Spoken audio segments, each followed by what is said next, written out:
सो रूहुल Quds तुझ पर नाजिल होगा।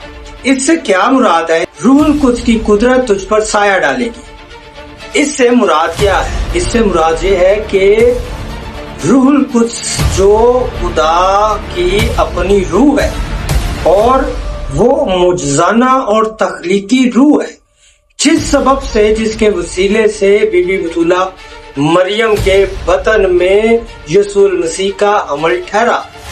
या हम आसान लफ्जों में कह सकते हैं कि रूहुल कुद्स की तख्लीकी कुदरत के साथ जब रूहुल कुद्स मुकद्दसा मरियम पर नाजिल हुआ, इससे मुराद के रूहुल कुद्स की जो तख्लीकी कुव्वत है उसके जरिए मरियम, बीबी बतूला मरियम जो है वो हामला ठहरी और इसमें किसी मर्द का कोई हाथ नहीं है।